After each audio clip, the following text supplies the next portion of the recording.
Vol Téléguinée, Gadel Janvier. Chaque jour. Tout jour à 4 h. Le matin à 8 h. À midi, midi tapant. À soir, 8 h. Télégamme, Téléguinée Magazine, chaque dimanche, 4 h l'après-midi. Nouvelle Téléguinée, sans commentaire, sans voix monter, Gadel Janvier.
Le bilan des différentes opérations réalisées à l'occasion de ce concours national, à la fois interne et externe à l'administration publique, démontre, s'il en est besoin, combien la jeunesse est mobilisée autour des questions d'intérêt national, aussi bien au pays que dans la diaspora.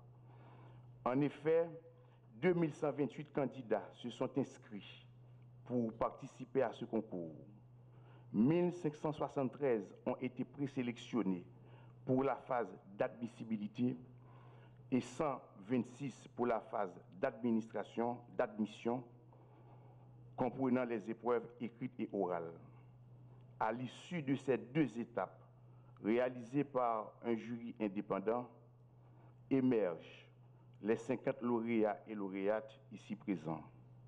Ce concours de recrutement, issu d'un processus démocratique et transparent, sans interférence, est le premier exemple réussi du genre au niveau national.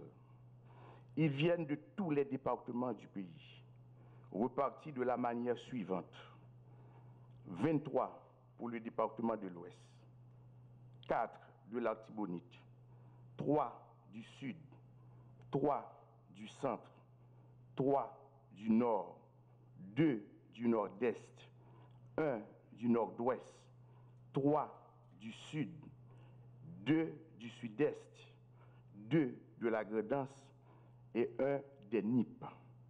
Et les 3 autres viennent respectivement des États-Unis d'Amérique, de la France et du Sénégal. Le nombre de femmes est de 6, soit 12%. Âgés entre 24 et 39 ans, ces lauréats ont fait des études aussi bien dans des universités étrangères, en Amérique du Nord, en Europe et en Afrique, que dans l'Université d'État d'Haïti et des universités privées du pays. Environ une trentaine est détenteur de master. Voilà donc l'échantillon de la jeunesse haïtienne que ce concours nous a révélé. Appelés à former la base des futurs administrateurs civils d'État, il leur reste à franchir l'étape de la formation au cours de laquelle ils doivent se montrer assidus, réceptifs et dignes pour contribuer à porter le flambeau de la réforme administrative. Car ils seront habilités à assumer des charges de haute responsabilité tant de l'administration centrale que dans les administrations déconcentrées et territoriales. C'est pourquoi toutes les dispositions sont prises en vue du renforcement de l'École nationale d'administration et des politiques publiques, ENAP, afin de dispenser cette formation d'excellence apte à préparer ces 50 lauréats et lauréates. Mesdames et messieurs, ce concours vient ajouter à la liste des actes et actions que l'administration Moïse Lafontaine à consacrer à la modernisation de l'État, indiquant ainsi sans embâche la ferme volonté du pouvoir exécutif de divorcer avec les pratiques rétrogrades et de gérer la Respublica autrement.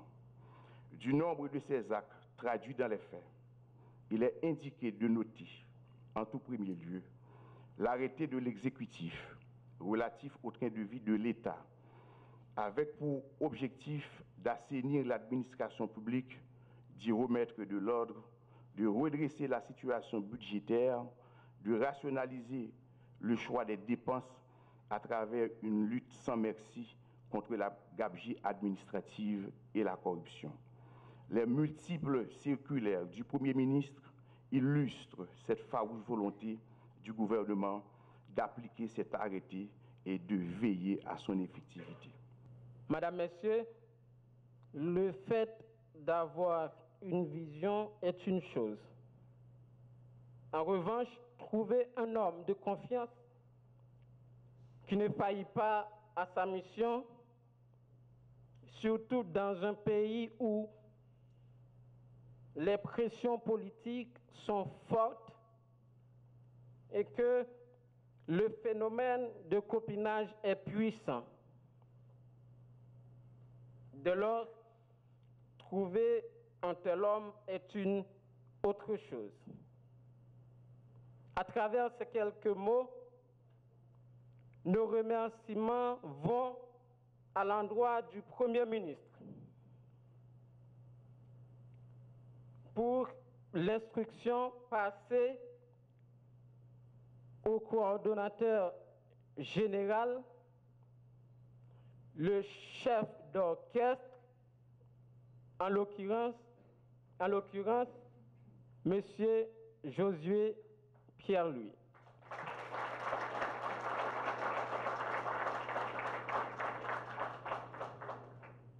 Je tiens à saluer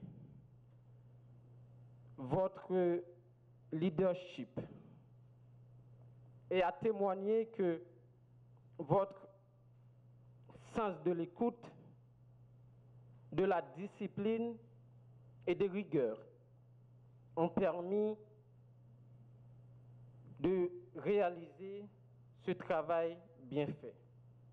De même, il faut témoigner que les membres du jury ont réalisé un travail à la hauteur des défis de l'administration à laquelle nous devions nous élever.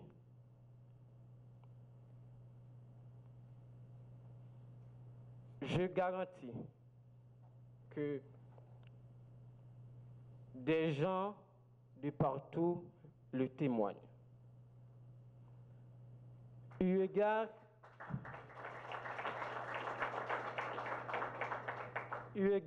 à toutes ces considérations, nous prenons l'engagement de respecter scrupuleusement les objectifs de l'administration et de travailler avec beaucoup de professionnalisme dans le cadre de la mission qui nous sera confiée. Monsieur le Président de la République, nous voulons vous donner la garantie que votre pari sur la jeunesse du pays ne sera pas en vain. La concrétisation de cette vision requiert un État fort et une administration publique moderne et performante, capable de mettre en valeur les potentialités du pays. Une administration publique capable d'impulser le développement du pays en créant les conditions propices à l'investissement. Pour y parvenir, l'État doit préparer des cadres compétents, aptes à élaborer et à mettre en œuvre des politiques publiques susceptible de promouvoir la croissance et de favoriser le développement. C'est dans cette optique que mon administration a pris la décision de créer le corps d'administrateurs civils d'État en vue de combler le déficit de cadres de haut niveau au sein de la fonction publique et d'ouvrir l'accès à l'administration publique aux jeunes sur une base méritocratique. Cela veut dire, je ne veux pas savoir de quel secteur vous êtes venu. Je ne veux pas savoir de quel parti politique sont vos pères. De quel parti politique vous venez vous-même. Mais vous êtes tous filles et fils d'Haïti. C'est sur la base de vos compétences que vous allez servir le pays.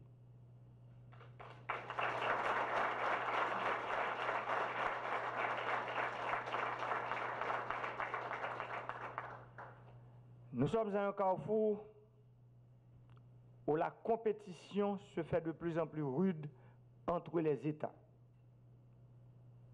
Et cette compétition, elle se fait pour attirer des investissements, créer des emplois, promouvoir la croissance, canaliser le développement durable et satisfaire les besoins de leur population. Dans cette nouvelle configuration du monde, l'administration doit se doter d'une masse critique de ressources humaines compétentes, capables de dégager la capacité d'élaborer, de mettre en œuvre et d'évaluer des politiques publiques. Chers lauréates et lauréats, je tenais à vous recevoir personnellement ici au Palais national pour vous témoigner de mon admiration et vous adresser mes très vives et chaleureuses félicitations pour la performance dont vous venez de faire montre.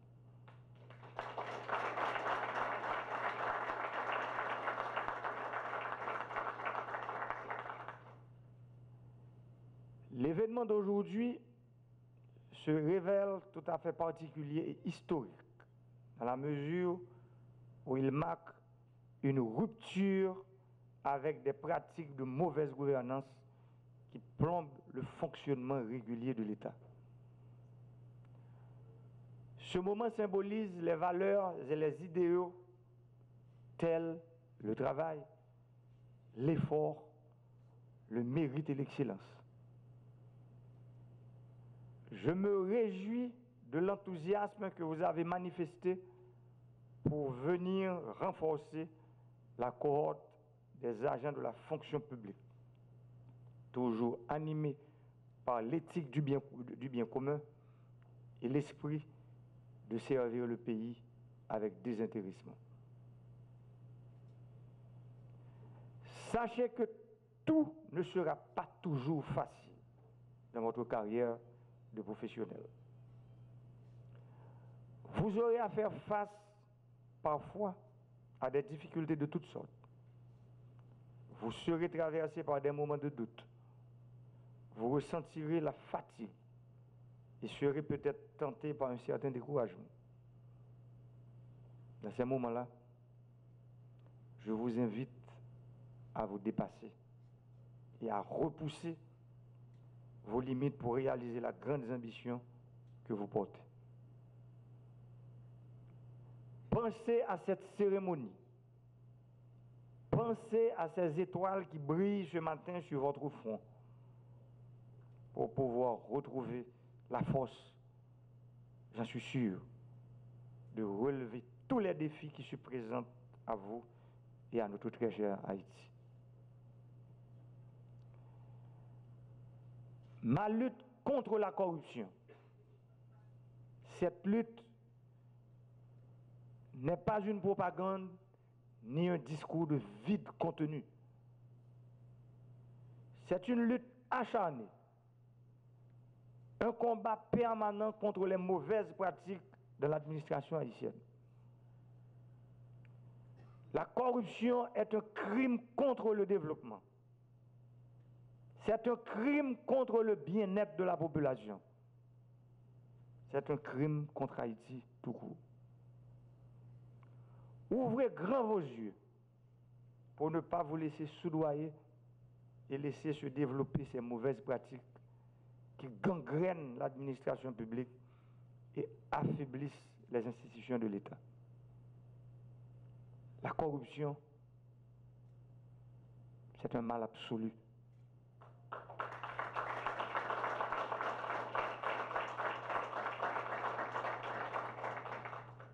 Le relèvement et la rédemption du pays commandent qu'elle soit combattue. Mon administration est pleinement engagée à vous encadrer et à soutenir la jeunesse haïtienne, pleine en lui offrant tous les moyens nécessaires à son épanouissement. À tous, je souhaite de réaliser avec succès vos projets professionnels et personnels, tout en étant un vigilant serviteur de l'État. Dans cette perspective, l'École nationale d'administration et de politique publique est prête à vous fournir la connaissance et l'encadrement nécessaires. Mesdames, Messieurs, je ne saurais terminer mon propos sans saluer l'implication directe du Premier ministre, M. Jacques Guy Lafontaine, pour son leadership à la tête du gouvernement et plus particulièrement pour les initiatives et actions de modernisation de l'administration publique qu'il a su entreprendre. J'exprime mes remerciements au coordonnateur général de l'Office de management des ressources humaines pour son engagement et son implication personnelle dans le cadre de la réforme de l'État. Il s'est montré à la hauteur de cette noble tâche en pilotant, entre autres, le processus de recrutement conduisant à la sélection en toute impartialité des 50 lauréats devant faire partie du corps d'administration civile d'État.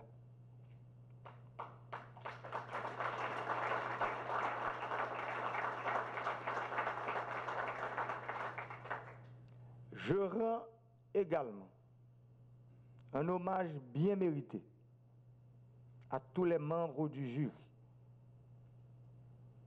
Ce jury qui a sélectionné ces 50 meilleures têtes de ces 2128 postulants. Les membres du jury qui n'ont ménagé aucun effort pour garantir un processus de recrutement sur concours équitable et transparent.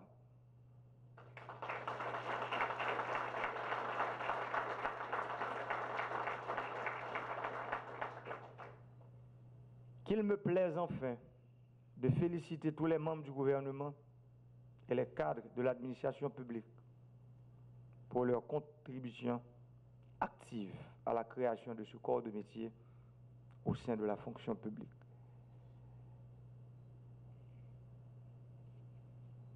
Ça fait 9 mois.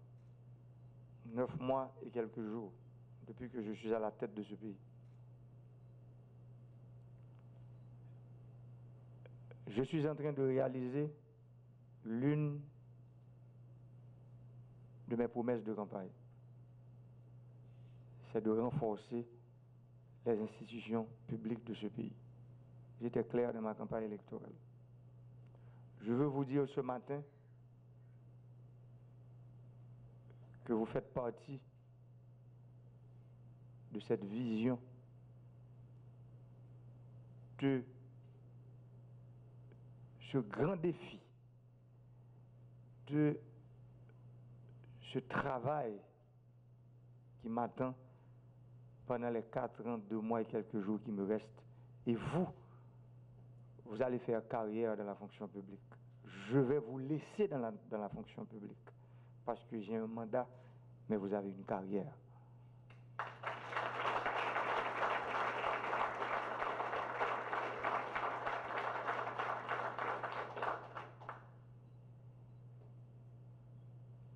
Je pense que vous allez travailler non seulement avec vos connaissances, mais le désir de bien faire. Vous allez travailler pour donner à ce pays toute votre capacité, comme je suis en train de le faire dans la caravane du changement, que je vous invite comme fonctionnaire et futur fonctionnaire de l'État à visiter les travaux que nous sommes en train de réaliser à travers le pays. Nous sommes sur le Grand Sud pour le moment et nous serons, à partir du 7 février 2018, sur les 10 départements du pays, disons sur les 27 750 km² d'Haïti. Nous allons travailler dans les infrastructures routières, électriques, hydrauliques, pour donner à ce pays ce qu'il mérite. Un pays où les infrastructures nous font défaut, un pays où des routes carrossables sont considérées comme luxe. 27 750 km², c'est un tout petit territoire. Ce n'est pas possible pour que le nord n'est pas connecté au nord-ouest, le nord-ouest avec l'Artibonite, le sud-est avec l'ouest en passant par Tiot, la Grande-Est avec les Nippes en passant par Baradère. Ce n'est pas possible. Vous pouvez compter sur moi, la vision est là, mais je compte sur vous, lauréates et lauréats de ce concours. Vous êtes des heureux élus. Le peuple haïtien, la nation haïtienne, compte beaucoup sur vos performances. Il ne me reste qu'à vous souhaiter bon travail. Merci beaucoup.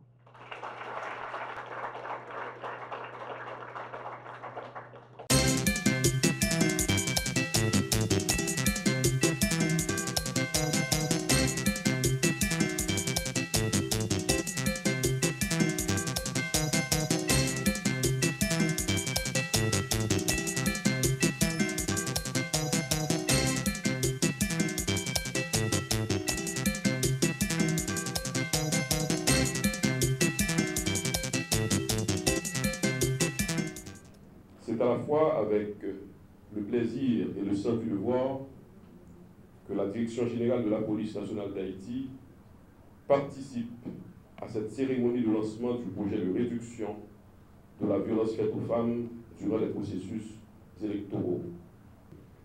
Nous sommes à l'heure du renforcement de l'état de droit en Haïti. Un état de droit qui, de toute façon, passe par des institutions républicaines fortes, garante des droits de la personne, un état de droit qui nécessairement passe par une police forte, un projet qui vise à réduire la violence faite aux femmes en quelque période que ce soit n'est que bienvenu pour le recommandement de la police nationale d'Haïti. Malgré les petites occasions manquées, notre police aujourd'hui est en mode progression et la dimension genre fait partie des axes prioritaires, notamment dans le plan stratégique 2017-2021 et dans le plan triennal du mandat du directeur général de la police nationale d'Haïti. Cette dimension genre a été définie comme une priorité, ça fait longtemps, naturellement avec l'aide de certains pays amis comme le Canada, qui est avec nous à l'école nationale de police et qui a payé pour un projet qui encourage la femme non seulement en Haïti, mais plus spécifiquement dans la police nationale d'Haïti. Nous avons toujours mis l'accent sur la sensibilisation et la formation des policiers au niveau du respect des femmes et de la lutte contre la violence faite aux femmes par les points suivants. Une étude sur le genre et le sexe, une étude sur les violences faites aux femmes, les violences sexuelles, la procédure policière et le recours légal dans les cas de violences sexuelles à l'égard des femmes, et accent a été mis sur les mesures sanctionnant la violence faite aux femmes. En effet, sur toute la planète bleue, l'opinion publique est de plus en plus sensibilisée à la question. Le monde se donne les moyens d'y faire face et les méthodes privilégiées sont d'abord la sensibilisation, la formation et la pénalisation. Suivant une étude de la Banque mondiale, Haïti, malheureusement, aurait un taux de violence faite aux femmes parmi les plus élevés de la région. En ratifiant la Convention sur l'élimination de toute forme de discrimination contre les femmes en 1981, Haïti a pris l'engagement de prévenir, de punir et éradiquer les actes de discrimination et violence domestique contre les femmes. En effet, la défense des droits de la personne passe par la défense spécifique des droits de la femme, la lutte contre la culture de la violence dans toutes les couches sociales. Dans nos recrutements, nous facilitons l'expulsion des femmes. Aujourd'hui, dans les commissariats, l'accueil aux femmes violées et violentées est bien différent de ce qu'il était avant. Nous remercions les partenaires qui nous ont aidés et encore une fois, je cite le Canada. Ce n'est pas un cadeau, le Canada nous a aidés. Dans le plan triennal du DG, il est dit que nous devons réduire nos faiblesses. L'une de nos faiblesses aujourd'hui, c'est le taux de femmes dans l'institution. C'est pourquoi le bureau de coordination des affaires féminines a été chargé de mettre en place des incitatifs en vue de faire passer le taux d'effectif féminin de 8 à 12% en 3 ans. Et aujourd'hui, je suis en mesure de vous dire qu'on était à 8%, on envisageait d'avoir 12%, aujourd'hui on est à 9%. Il y a déjà du progrès, nous avons 1300 femmes dans la PNH et nous allons continuer à encourager les femmes à venir s'inscrire pour que les femmes de la PNH puissent mieux comprendre les femmes violentées dans la société. C'est en effet avec grand plaisir que je joins ma voix à celle des organisateurs et partenaires de cette cérémonie pour vous remercier d'être présents pour le lancement du projet « Réduction de la violence faite aux femmes durant les processus électoraux en Haïti ». Nos efforts communs pour sécuriser la participation des femmes aux élections et renforcer leur autonomisation politique pour leur permettre de participer à l'élaboration des politiques de reconstruction et de stabilisation du pays s'inscrivent très bien dans les prescrits de la Constitution haïtienne, dans la vision des objectifs de développement durable et dans le cadre de secteur de programmation prioritaire du Canada en Haïti, à savoir la gouvernance inclusive et la paix et la sécurité. Car, dans le but de servir efficacement et engager tous les citoyens, sans égard à leur genre ou à toute autre facette distinctive de leur identité, la gouvernance inclusive est essentielle, et ce, tout autant pour le développement durable, inclusif et équitable d'Haïti. Par l'entremise de projets comme celui-ci, le Canada, et plus particulièrement son programme pour la stabilisation et les opérations de paix, contribue à outiller davantage les femmes haïtiennes afin qu'elles soient plus actives en politique. En effet, nous croyons qu'il est impératif d'agir résolument pour éliminer la violence faite aux femmes en toutes circonstances, ainsi que durant les processus électoraux, étant l'une des principales causes de la faible représentativité féminine dans les instances du pouvoir du pays. D'ailleurs, je vous encourage toutes et tous à prendre part aux 16 jours d'activisme contre la violence faite aux femmes et aux filles qui débute ce samedi, le 25 novembre, à l'occasion de la Journée internationale pour l'élimination de la violence à l'égard des femmes. Je vous assure que le Canada, en Haïti comme ailleurs, sera orangé et prendra part à cette importante période de sensibilisation. Avant de céder la parole, je tiens bien sûr à remercier nos partenaires. nos partenaires de mise en œuvre et importants collaborateurs, soit le gouvernement haïtien, particulièrement le MCFDF, le CEP, le système judiciaire dont la PNH, les partis politiques et bien évidemment ONU Femmes, qui, comme nous le constatons aujourd'hui, déploient tous les efforts nécessaires pour bien mener à terme ce projet. Alors bon travail, bonne continuation. Une activité de telle envergure ne saurait pas avoir la présence de la seule sénatrice d'Haïti, Madame Dieudonne Lemaïtienne. Ma présence ici est pour soutenir ce projet. C'est pour soutenir les efforts des différentes couches de la société pour que finalement la violence faite aux femmes puisse être éradiquée.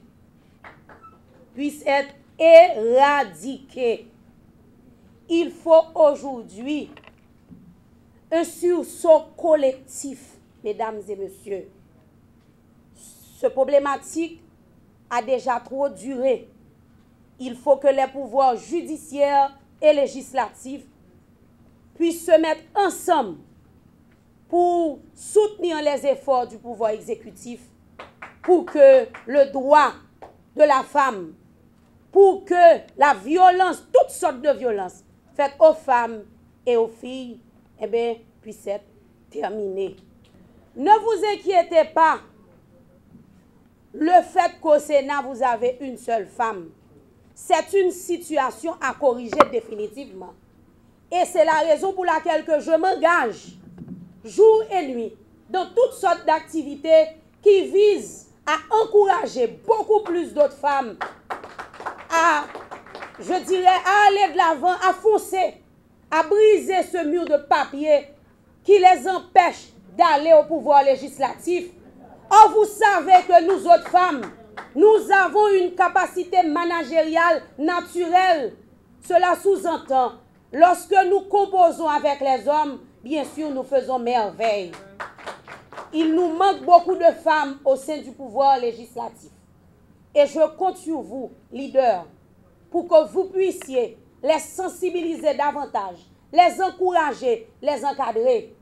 Et en ce sens, je voudrais remercier d'une manière très très spéciale l'appui de ONU Femmes, mais l'appui de l'ambassade du Canada pour vraiment nous aider dans cette histoire de violence faite aux femmes. Monsieur l'ambassadeur, cette coopération que vous nous apportez nous va jusque très très très profond et nous vous demandons d'adresser tous nos remerciements à vos collègues et bien sûr au gouvernement canadien parce que c'est un support sensé et important pour nous. La coopération canadienne est le symbole d'une coopération marquée du sceau de la constance à l'égalité entre les sexes. Le gouvernement canadien a appuyé Haïti dans l'élaboration de la politique d'égalité femmes-hommes depuis les balbutiements du processus jusqu'à sa maturation. Et aujourd'hui encore, alors que nous posons les bases pour accroître la participation des femmes aux structures décisionnelles, la coopération canadienne est encore à nos côtés. Merci de ce soutien continu à Haïti dans ses efforts en faveur de l'égalité des sexes. Merci pour votre politique féministe visant à accélérer la marche vers l'égalité des sexes. Mesdames, Messieurs, ce projet dont j'ai le plaisir de procéder au lancement ce matin vise à assurer la participation pacifique des femmes aux processus électoraux et à garantir leur représentativité aux sphères de pouvoir et de décision. Il a été développé sur la base des leçons apprises ainsi que sur les données et les informations scientifiques collectées aussi bien par les associations de femmes que le ministère à la condition féminine et aux droits des femmes durant ces 5 dernières années. En effet, en dépit du désir ardent et légitime qui a animé et anime toujours les femmes haïtiennes de participer à la vie publique et politique, leur représentation réelle aux postes électifs et décisionnels demeure faible. Actuellement, le Parlement compte seulement 4 femmes, alors que celles-ci représentent plus de 52% de la population et maintiennent en vie la société haïtienne par leur travail, leurs habiletés, leurs compétences, leur dynamisme et leur engagement.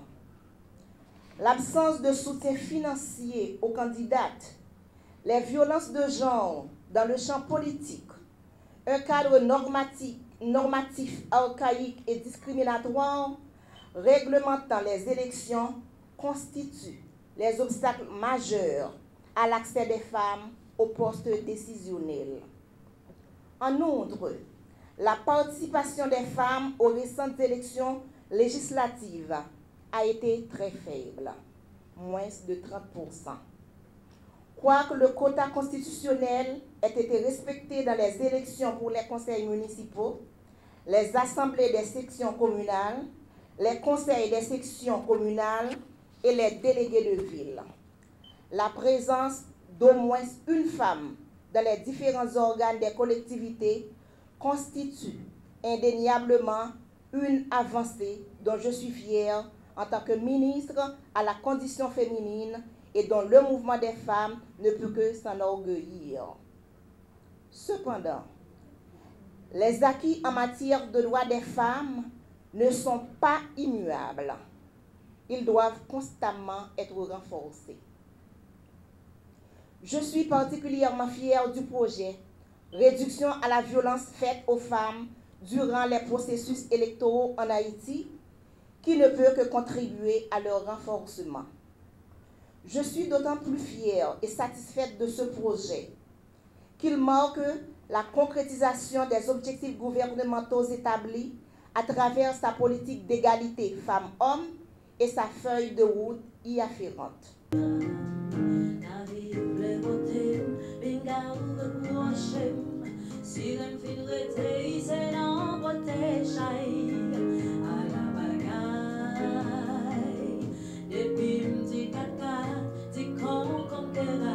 La vie a bouleversé.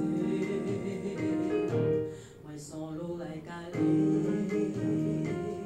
L'aime complété, yon bon quoi crever. Des gains à tout quoi qui te convient manger. Sous sa pied école, même pas de faire les gens, si morceaux manger, fait pour partager.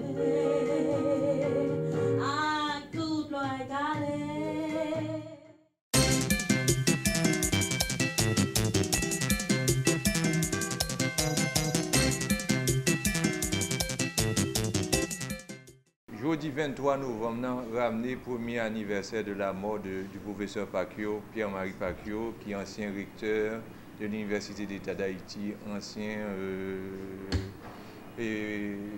membre du conseil de direction de la faculté des sciences. Donc, Pierre-Marie Pacquiao, c'était un brillant étudiant dans la faculté des sciences. Donc, à ce moment-là, il fait seulement 2 ans dans la faculté des sciences. Après ça, il a joué une bourse pour aller étudier mathématiques. Il fait ça, une maîtrise en mathématiques, une maîtrise en physique. Il fait 3e cycle en mathématiques. Donc, ensuite, il devient responsable, il retourne en Haïti en 1978. Il devient responsable premier cycle dans la faculté des sciences. À ce moment-là, c'est lui qui portait une bonne innovation dans le premier cycle et la faculté des sciences. Là. Et après ça, en 1987, il devient membre du conseil de direction de la faculté des sciences. Comme membre du conseil de direction de la faculté des sciences, il fait 2 mandats dans un premier temps. Ensuite, il retourne comme professeur et il retourne dans le conseil de direction de la faculté des sciences là, en 1996 pour lui, et au cours de mandat 1996 là, il vient recteur. Pendant la période, il vient recteur en même temps. Et pendant la période, le recteur fait 2 mandats comme recteur de l'Université d'État d'Haïti. Et à la fin de son mandat, il retourne comme professeur dans la faculté des sciences. Et là, il retourne dans le conseil de direction de la faculté des sciences jusqu'à ce que et il est mort l'année dernière. Donc, Pacquiao, c'était un qui était très attaché à l'université d'État d'Haïti et à la faculté des sciences en particulier. Donc, toute ville, il passait dans la faculté des sciences. Ça veut dire c'est toute ville qui passe dans la faculté des sciences.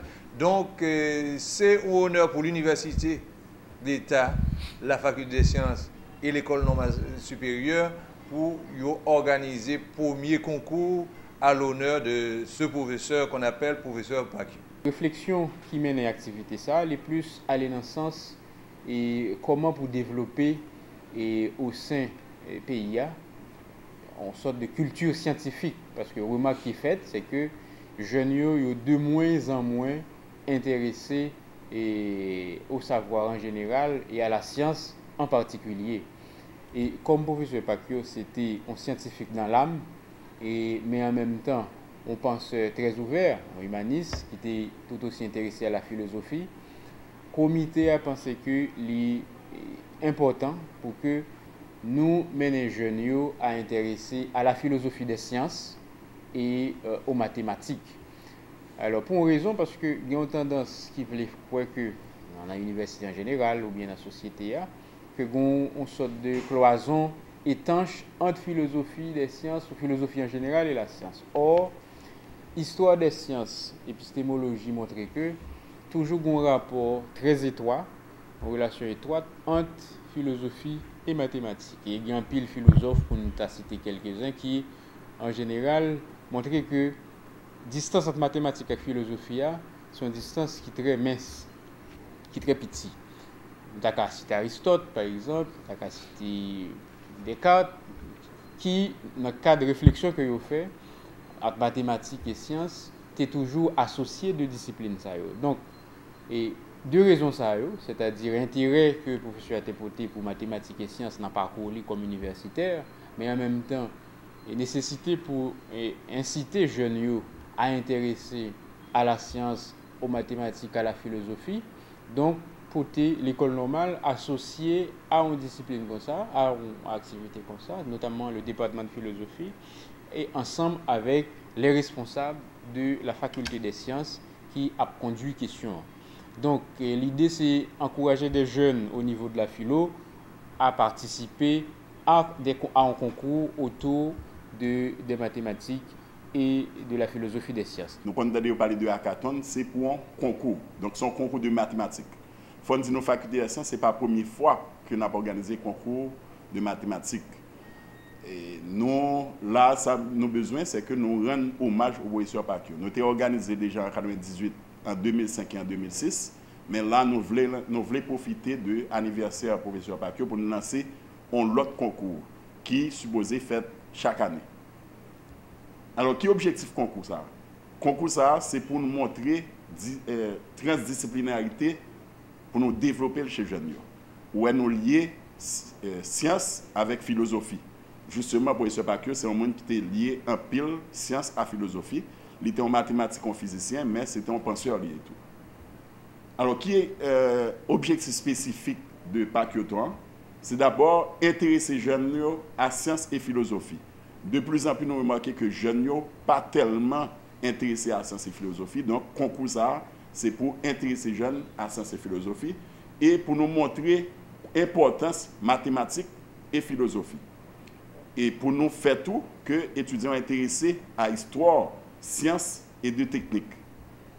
Alors, comment le concours a déroulé? Le concours a déroulé dans tout le pays, c'est un concours national qui a fait dans différents départements, donc bien des sièges bien précis, qui c'est Port-de-Paix, Cap-Haïtien, Ouanamed, Gonaïves, Saint-Marc, Inche, Port-Mirbalet, Port-au-Prince, Miragouane, Jacmel, Caille, Jérémy. Donc, chaque fois là, on parle des concours régionaux. Et concours régional, ça, par la suite, ça n'a fait, c'est que premièrement, alors, qui ça concours? Premièrement, il y a bien des textes philosophiques que nous voyons dans différentes écoles qui ont participé. Et il y a bien plus au fond une dissertation philosophique. Et dissertation philosophique, ça, par la suite, on a fait des sélections à partir de dissertation, ça, et il y a bientôt pour résoudre des exercices mathématiques. Donc, pour aller progressivement des sélections qui sont faites pour nous joindre meilleurs élèves. Alors, bien entendu, pour date importante, c'est d'abord 9 janvier 2018, c'est le lancement officiel de Bac-Yoton. 11 janvier 2018, nous avons mis en ligne tout document pour préparer le concours, notamment dissertation philosophique. 15 février, là, ça a fait premier tour. Là. 13 avril, a bien deuxième tour. Et nous avons profité pour nous prendre le jour des professeurs, c'est 17 mai, pour nous faire remise de primes. Alors, reprise de primes, il y a bien des primes, je nous dis, des primes pour par région, et puis il y a bien des primes pour national tout.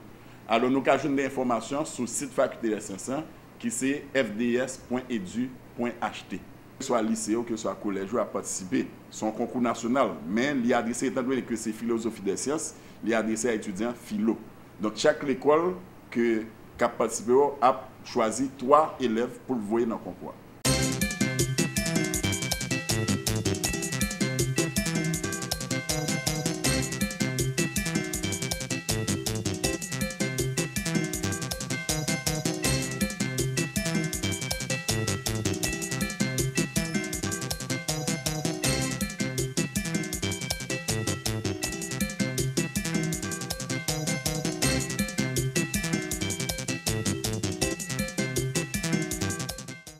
C'est la deuxième phase de la formation d'agent de sécurité. La première phase, c'était 30 heures de formation d'agent de sécurité, 10 heures de formation maniement d'amafé.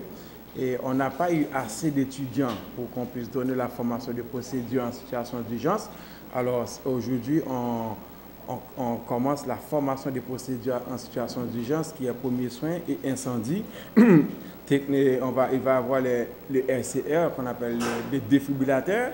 Ils vont apprendre à utiliser le défibrillateur, ils vont apprendre à utiliser un extincteur, ils vont connaître les classifications des feux, classification des matières dangereuses, il faut que tous les signes des produits dangereux, vu que c'est M. Simon qui donne cette formation. Mais CP SOTA, actuellement, il est basé en Haïti, au local, à l'université Kiskia, local pro unique. Même si nous n'avons pas aucune formation dans la sécurité, même si nous n'avons c'est fait qu'à commencer dans la sécurité, c'est peut-être là pour le former. Même si vous êtes policier, vous avez des formations qui ont été prises, et parmi nous, là, nous avons un policier, et je ne peux pas dire qui est, un policier comme étudiant, c'est peut-être là actuellement, un policier, police nationale d'Haïti, qui est là parmi nous. Et nous avons un inspecteur police qui a fait participer à SOTA. Aujourd'hui, il a un problème, il n'est pas venu, mais il a venu sur formation. Et nous avons des commissaires qui relèvent nous pour formation bodyguard là. Nous avons un pile de bagages que nous portons dans le C'est ça que c'est actuellement, actuellement en Haïti, stable pour tout le monde qui a une formation agent de sécurité à niveau international et un bon diplôme international dans le monde. Pour formation, ça. Oui, nous mettons les 5 fois plus bas qu'au Canada, qu'aux États-Unis, parce qu'en formation bodyguard aux États-Unis, on va payer billet d'avion, on va payer hôtel, la coûte $2,885. Ici, je mets une formation bodyguard là pour $685. N'oublie pas, tous les instructeurs viennent du Canada, de la France, de Belgique. Deuxième phase va durer combien, soit mois ou bien jours, mais et puis groupe agent, on a formé là, on a démarré avec là, je sorti dans différentes institutions à part de policiers qui ont mentionné là. Tous ces gens qui viennent pour compte, il y a qui tentent de lancer dans la radio, il y a qui tentent de lire sur Facebook, il y a qui travaillent déjà comme agent de sécurité. Je peux dire c'est juste n'importe qui veut prendre la formation.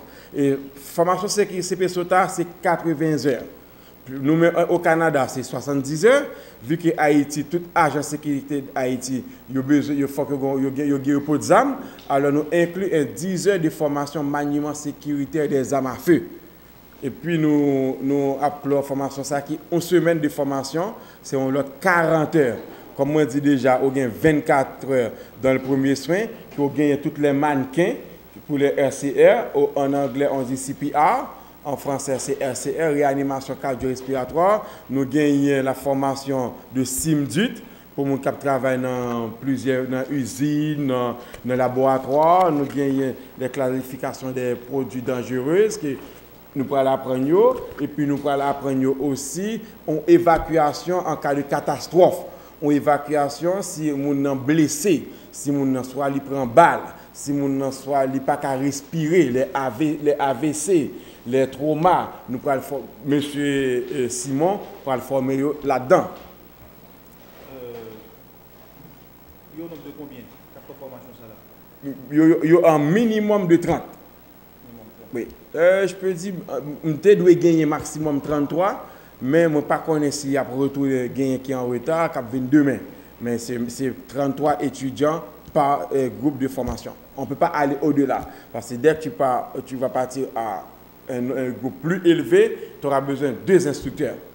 Parce que chaque instructeur, il a un maximum d'étudiants pour le former. Parce que toutes 4 de formation maladie du cœur que nous allons recevoir là, c'est que instructeur qui est accrédité par Fondation Maladie du Cœur du Québec et non chaque étudiant inscrit dans le registre Fondation Maladie du Cœur du Québec. Et après ce 4 là, on a un numéro et numéro instructeur de Simon dans la 4 et cette 4 est valable pour 3 ans. Chaque 3 ans, on est supposé recycler. Vous ne pouvez pas finir pour formation pour mes soins là, après ça, on fait 14 ans pour prendre encore. Mais il faut que chaque 3 ans, on recycle et pour gagner une nouvelle 4. Vous dites que deuxième phase de formation, ça, la durée 80 heures, c'est ça? Non, deuxième phase d'aptitude 40 heures. Notre première phase d'aptitude dure une semaine et notre 40 heures. Et cette deuxième phase, c'est notre 40 heures de formation à temps plein. Ici, un petit pouce et demi, on s'en va ici, on fait, j'ai même pas encore tout fait, ça va faire là. On le rentre et quand ça va, il va lâcher. Donc, mets la main derrière ton dos, tu vois.